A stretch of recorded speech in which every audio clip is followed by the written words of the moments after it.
ये क्रोशिया से स्पाइरल रो बनाकर आप बहुत सारे यूजेस कर सकते हैं।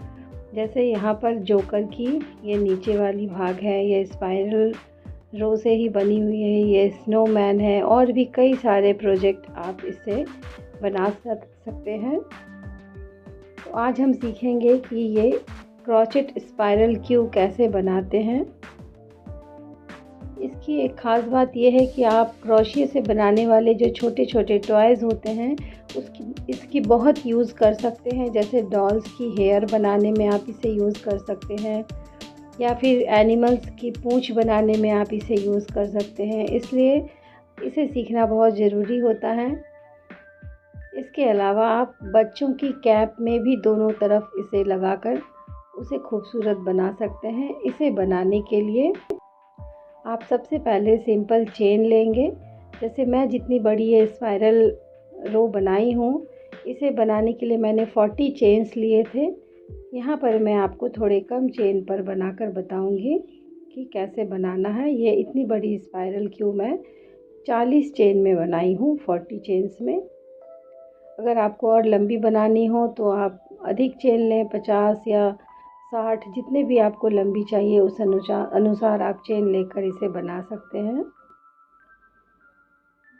क्रोशिया से चेन लेते हुए यहाँ पर लगभग 13 से 14 चेन पर मैं ये डिज़ाइन आपको बताऊंगी।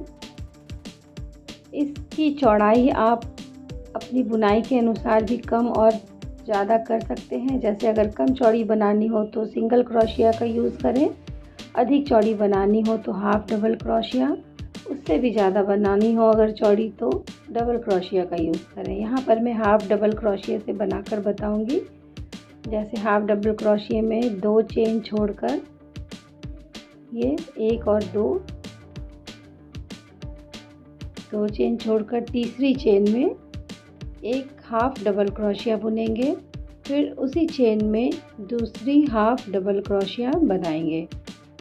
उसके बाद फिर नेक्स्ट चेन में एक हाफ डबल क्रोशिया और फिर उसी चेन में दूसरी हाफ डबल क्रोशिया बुनेंगे।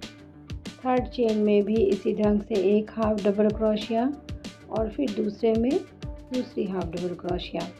इस तरह से हर चेन में आप 2-2 हाफ डबल क्रोशिया बुनेंगे।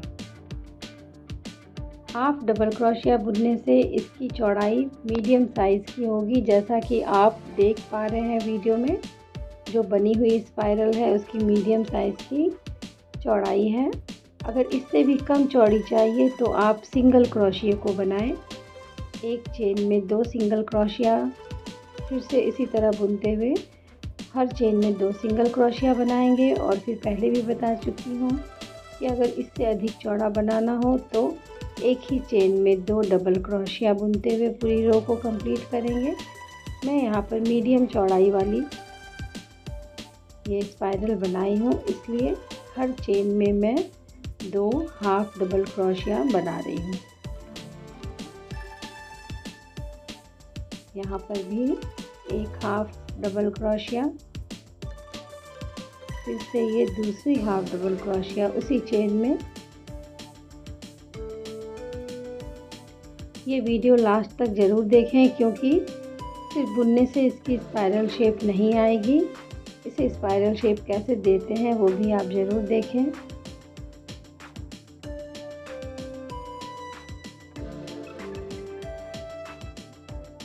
ये 1 और ये 2। इस तरह से ये पूरी रो इस ढंग से बुनकर कंप्लीट करते हैं। अब इसको देखिए, इस ढंग से स्पाइरल शेप कैसे देंगे वो आप ध्यान से देखिएगा। पहले धागे को कट करके इसे बंद कर लेते हैं और अब इस पर थोड़ा सा कट लगाएंगे। जो एक्स्ट्रा धागा है थोड़ा सा रहने देते हैं। इधर भी एक धागा है पहले वाला, उसे भी हल्का कट कर लेते हैं। अब यहाँ पर इसकी स्पाइरल शेप देंगे। जिस क्रोशिया से आपने बुनी है उस क्रोशिया के शुरू में इसे लपेटते हुए चौड़े वाले भाग की तरफ आएंगे। अगर इस ढंग का क्रोशिया नहीं है तो जो भी क्रोशिया है उसमें आप लपेटते हुए पीछे की ओर आएंगे। और इसे अच्छी तरह लपेटकर हाथ से इस ढंग से बिल्कुल दबा देते हैं। इस ढंग से दबा देंगे और अब इसे निकाल करके छोटे छोटे गोल शेप में पहले हाथ से इसे स्पाइरल करते हैं। अब देखिए ये छोटी चेन की थी इसलिए छोटी स्पाइरल बनी है और लॉन्ग चेन में ये इस ढंग की स्पाइरल बनेगी। एक लाइक और सब्सक्राइब ज़रूर करें। इस तरह की अच्छी वीडियो मैं हमेशा लेकर आती हूँ। धन्यवाद।